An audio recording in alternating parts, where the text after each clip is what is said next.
What would you do if the people you loved most doubted your dreams, only for the universe to prove them wrong in a single, breathtaking moment? For me, that moment came at a dinner table in a room thick with judgment, where my family's words cut deeper than the steak knives beside their plates.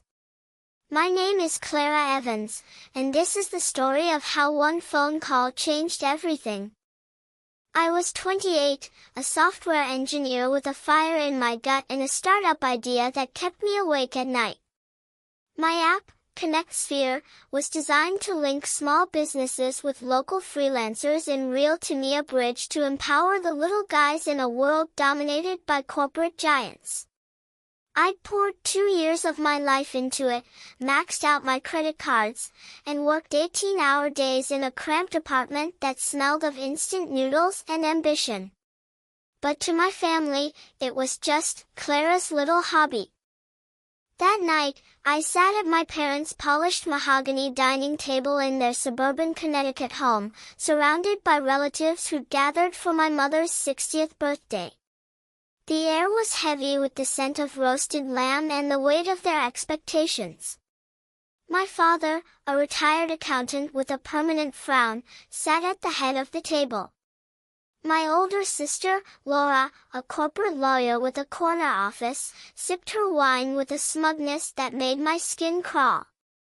My younger brother, Tim, was there too, scrolling through his phone, barely engaged. And then there was Aunt Margaret, whose favorite pastime was reminding me I wasn't married yet. "So, Clara," my father began, slicing into his lamb, "when are you going to get a real job? This app nonsense isn't paying your bills." His voice was calm but laced with that patronizing tone I'd heard 1,000 times. I gripped my fork, my knuckles whitening. "It's not nonsense, Dad. ConnectSphere is growing. We've got 10,000 users already, and I'm pitching to investors next week."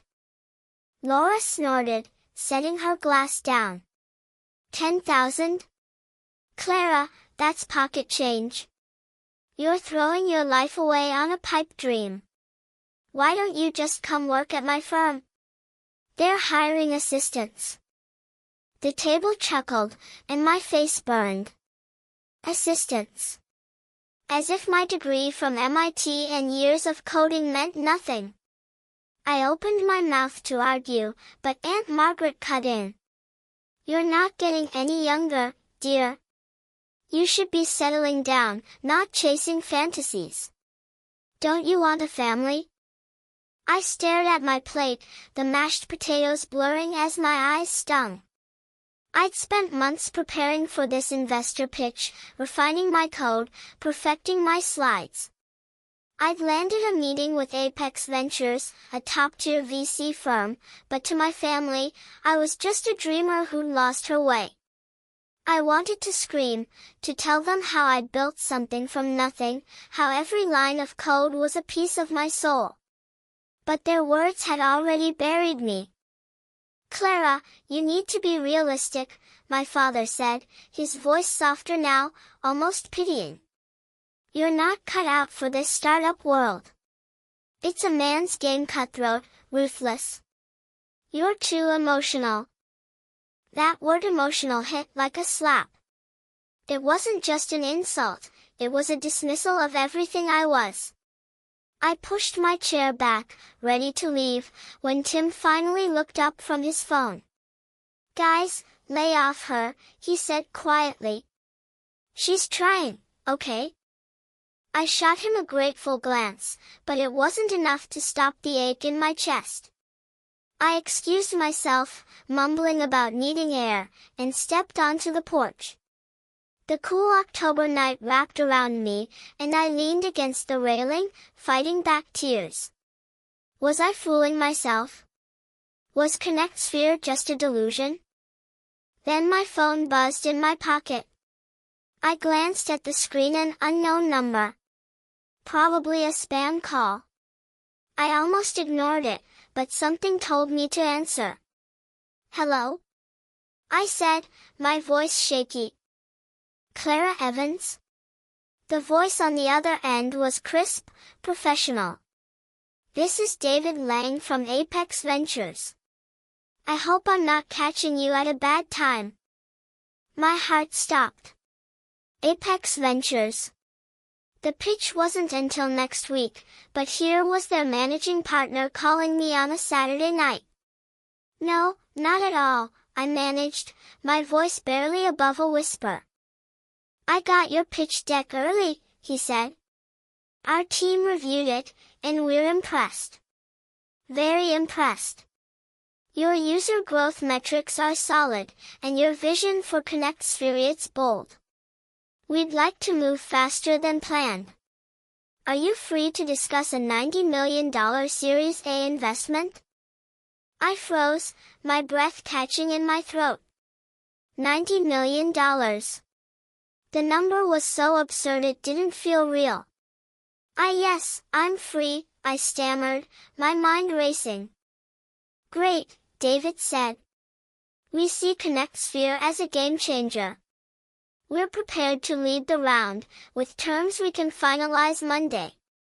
Can you come to our office in New York?" "Yes," I said, my voice steadier now. "I'll be there." As I hung up, my legs trembled. I stood there, staring at the stars, my heart pounding with a mix of disbelief and vindication. $90 million. My app, my dream, wasn't just a hobby, it was real. And it was about to change the world. I walked back inside, my steps lighter, my chin higher. The dining room was still alive with chatter, but it fell silent as I re-entered. They must have seen something in my face, a spark, a fire, because my father's fork paused midair. "Who was that?" Laura asked, her tone sharp, like she sensed something was off. I didn't answer right away. Instead, I sat down, picked up my glass of water, and took a slow sip. Then I looked at my father, Laura, at Margaret, even Tim, who was now watching me intently. "That was Apex Ventures," I said, my voice calm but firm. "They just offered me a $90 million investment for ConnectSphere." The silence was deafening. My father's mouth opened, then closed. Laura's wine glass slipped from her fingers, splashing red across the tablecloth. Aunt Margaret's eyes widened, her fork clattering to her plate. Tim grinned, a quiet, "Hell yeah," escaping his lips. $90 million, my father finally croaked. "Is this real?" "As real as it gets," I said, meeting his gaze. "They believe in my vision. They see what I've been trying to show you all along." Laura tried to recover, her lawyer instincts kicking in. "Well, you'll need to be careful with that kind of money. Startups fail all the time." "Laura," I interrupted, my voice steady but sharp. "I've got this." For the first time, she didn't argue. The table stayed quiet, the air thick with a new kind of tension, not judgment, but awe. I wasn't just Clara, the dreamer. I was Clara, the woman who'd built something worth $90 million. But the real twist came later, after the dinner plates were cleared and my family's apologies filled the air. As I drove home, my phone buzzed again. This time, it was a text from Tim. "Check your email. You're gonna want to see this." Curious, I pulled over and opened my inbox. There was a message from an unfamiliar name, Dr. Elena Marquez, a professor I'd met at a tech conference a year ago. She'd been kind but skeptical about ConnectSphere, saying it needed more human impact. Her email was short but seismic. "Clara, I've been following your progress. ConnectSphere's growth is remarkable, but I have an idea. What if we partnered to integrate your platform with nonprofit job boards? We could connect freelancers to community projects, give back to the places your app serves. I have contacts at the Gates Foundation. Interested? My hands shook as I read it.